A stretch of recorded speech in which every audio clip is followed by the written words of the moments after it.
Hi, I'm Candi from the Family Foundation of Virginia, bringing you today's Speak Up conversation tips.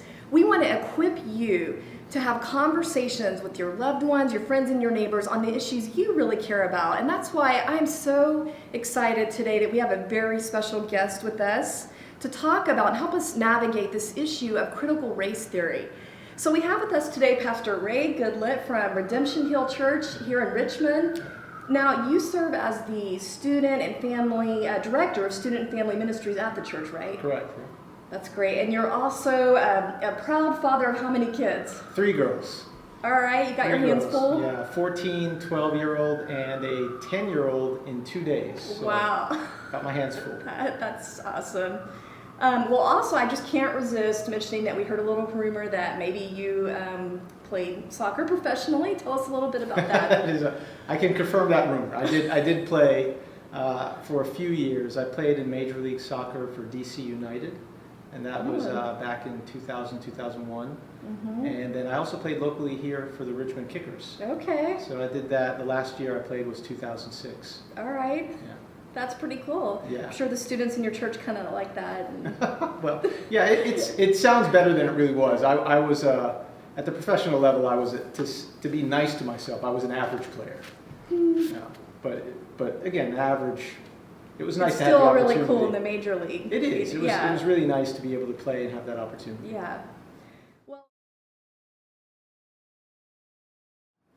Well, again, I'm really excited that you're here with us today because we need help covering this sensitive topic, critical race theory, and we really need a gospel-centered approach to it.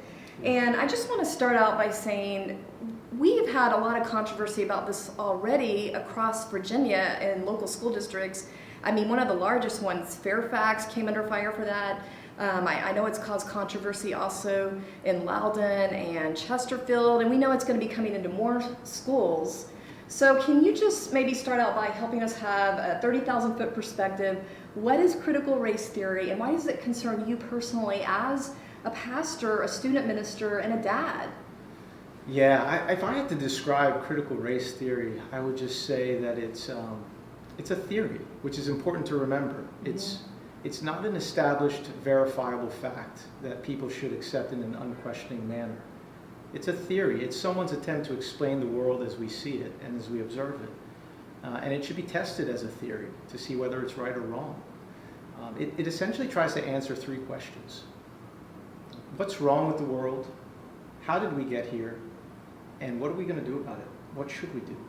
Mm-hmm. And in order to answer those, it relies heavily on a Marxist or socialist framework. And so it splits the world up into oppressors and the oppressed. It pretty much reduces history to the history of oppression and says, which side of that fence do people fall on? Mm-hmm. And instead of using social class the way that Karl Marx did to describe who the oppressors and the oppressed are, it actually uses racial identity to determine who those people are. Mm-hmm. Well, you did a great job kind of setting up for us how it's kind of a power-based struggle at its heart, where you really could just keep on having power struggles with that kind of philosophy from here on, into eternity. But let's cover the spiritual side of this, because you mentioned to me, before we got on here, that you're really concerned what it's doing to Christians, with unity and that kind of thing. Talk to me a little bit about that. Yeah, I wish the church was impervious to this sort of thing, to the most negative aspects of critical race theory, but it's not. We're starting to see that influence creep in, even in our midst. And I think because it's such an inherently divisive and destructive ideology, we're watching that happen to Christians as well. So instead of us primarily viewing each other as individuals and individual image bearers of God, mm-hmm. who have a shared identity, like Ephesians chapter 2 talks about, that out of the 2, Christ has made one new man through his work on the cross. He's abolished that dividing wall of hostility. And in that context, Paul is talking about between Jew and Gentile. There were significant racial tensions and mm-hmm. prejudices between those groups as well. But we hear that Christ has accomplished a unity that does away with that hostility. And that's a kind of unity that we are supposed to be able to experience in increasing measure as Christians with each other. Mm-hmm. And so one of my biggest concerns as a pastor and even as a father, is I think we're starting to see a reversal of a lot of the progress that I think we've made. I think a lot of it's due to the increasing influence of this ideology. So what progress do you feel like we were on the road to making, and how is that being reversed? Well, I think we were making significant progress sort of along the same lines of the vision and dream of Dr. Martin Luther King Jr. In his famous I Have a Dream speech, he talked about that. He said, I want to get to a point where my kids and everyone really, they're judged not on the basis of the color of their skin, but on the basis of the content of their character. They're seen as individuals, and I think we were making significant progress in that area.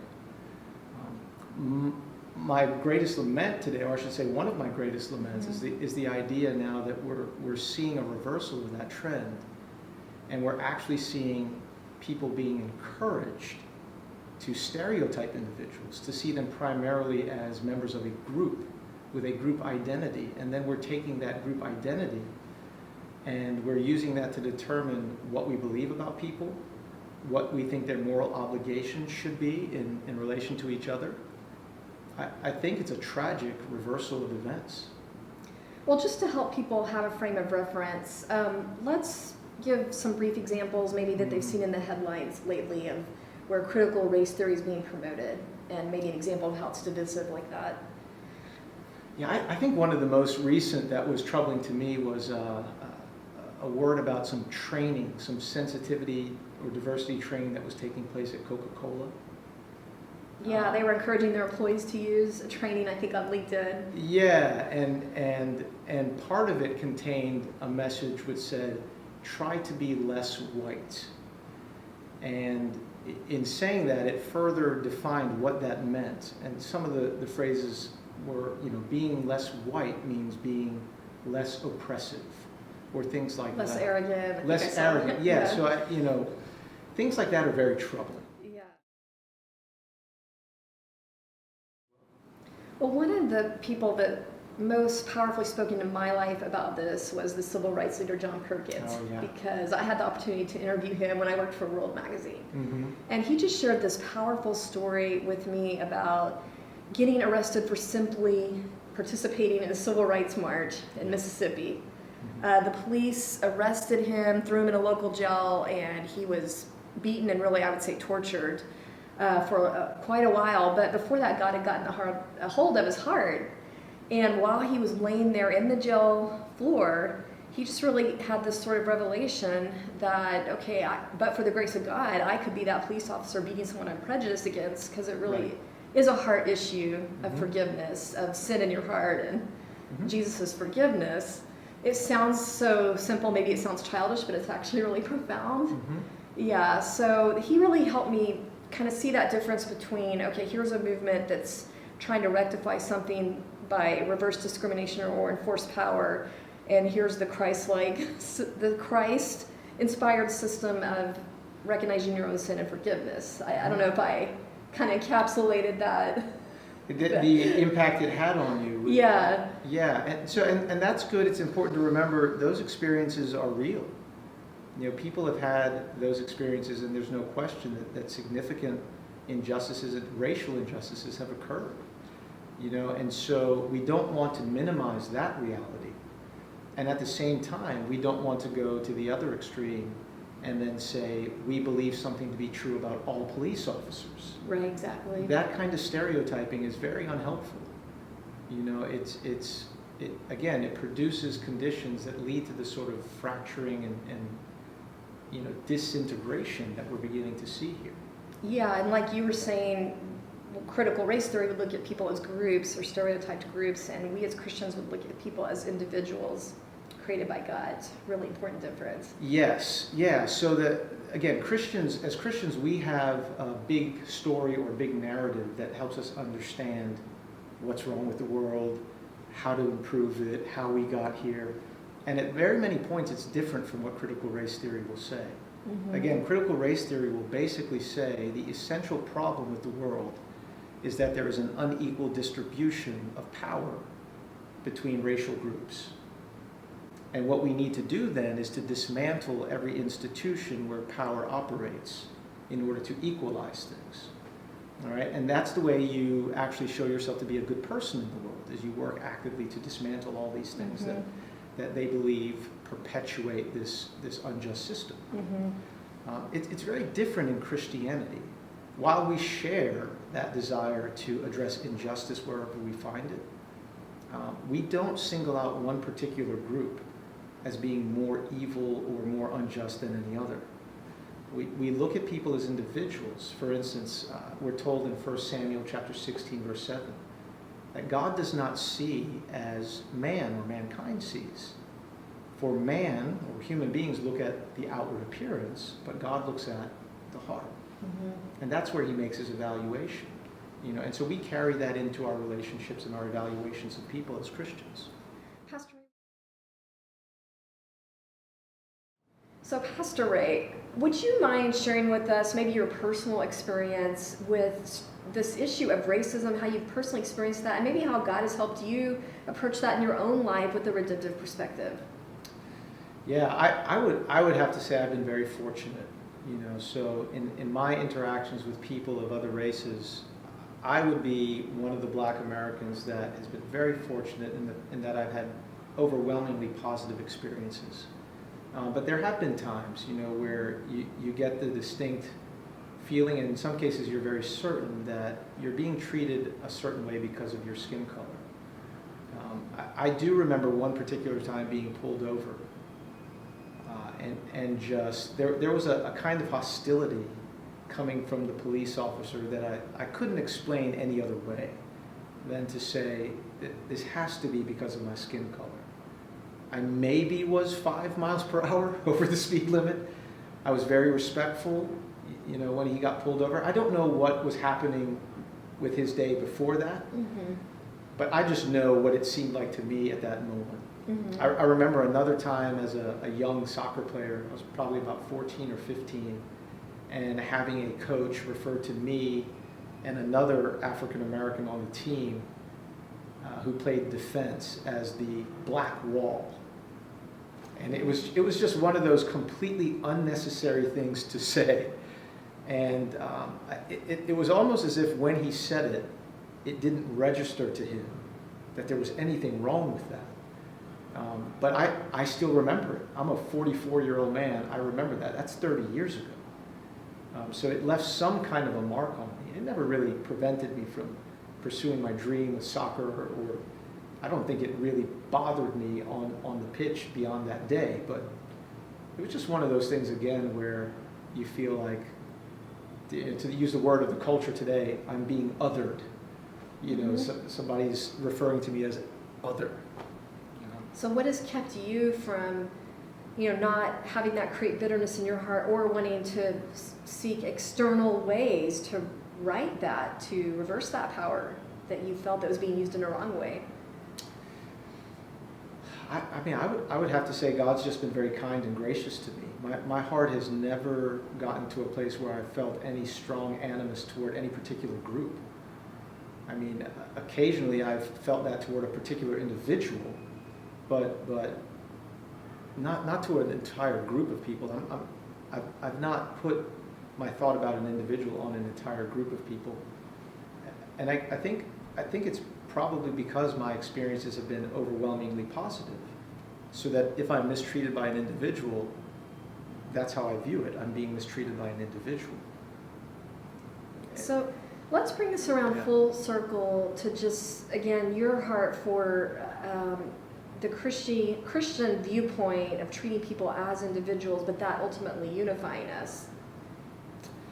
Yeah, so one of the important differences I've noticed between Christianity and, let's say, critical race theory, in Christianity, we are told to focus on the internal and the heart, and to see people as individuals. But even if we look at just the aspects of those two, where we're answering one question, what is wrong with the world? What's gone wrong with it? There's an aspect of Christianity which locates a part of the problem in every single one of us. For all alike, Romans chapter 3, verse 9, all alike are under sin. So Paul says there, speaking of Jew and Gentile and himself as a representative of the Jews, he says, are we any better? No, for we have already made the charge that all alike are under sin.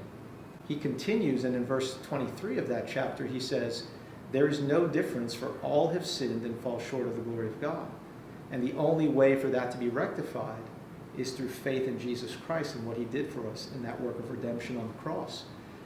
So it's an inherently unifying doctrine, even at the point of answering what's gone wrong with the world. A part of the problem is in every single one of us. And we can find common ground with each other because of that. Even at that point. If I look at critical race theory, it does the exact opposite. It's inherently divisive. It actually says the problem with the world is you. The problem with the world is entirely outside of me. It's in another group.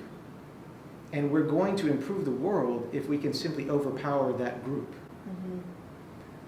It is an inherently divisive and for that reason destructive ideology. Whereas again, I find Christianity to be inherently unifying at that point. That's beautifully said. Well,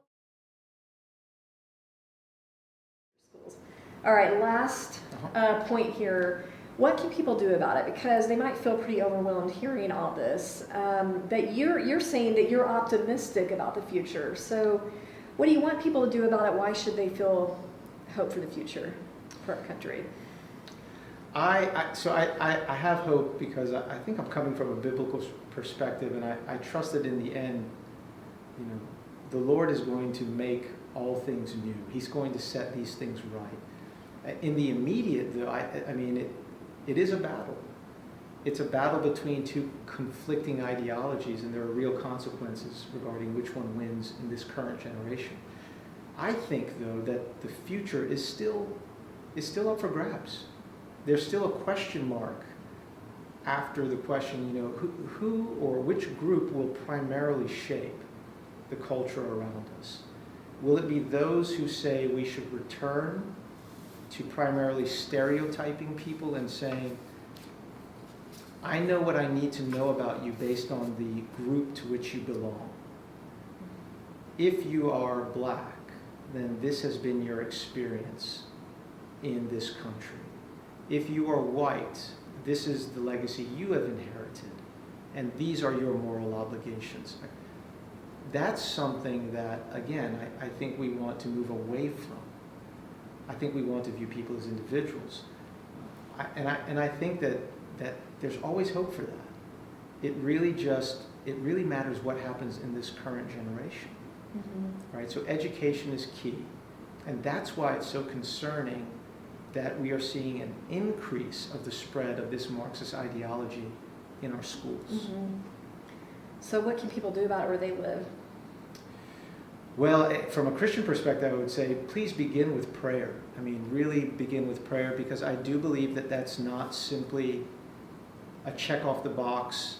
It's not really doing anything. I really think God will listen, and I think he'll move and act on our behalf. In addition to that, you read the Bible and God does not call us to only pray. So this is where I think we have to be wise as well, and we have to realize how we got into this situation. There were a number of very active people who were leaning in this Marxist direction, who continued to petition lawmakers and others in positions of power and influence to lobby administrators in schools and to put pressure even on businesses to boycott different things and to say we're going to use every tool at our disposal to shape the culture according to our vision. And so I think that for well-intentioned, and especially for Christian people who are trying to figure out what they can do to sort of turn things back in a more positive direction, I think we're going to have to utilize some of those tools as well. But do it in a way that is very gentle and respectful and the spirit that we're called to live with as Christians. Well, Pastor Ray, thank you so much for being here with us today. What you said was really wonderful and it was extremely helpful, and I'm so glad we had this time with you. We could go on forever, but I know for the sake of time we got to wrap things up. So I just want to let our listeners know that if you want more information that will help you on this topic, just facts, talking points, be sure to check out the link we have in our video description. And also there's a website you can go to. It's familyfoundation.org/speakupvirginia. That's familyfoundation.org/speakupvirginia. And remember, we are stronger when we speak together. Brought to you by Speak Up Virginia.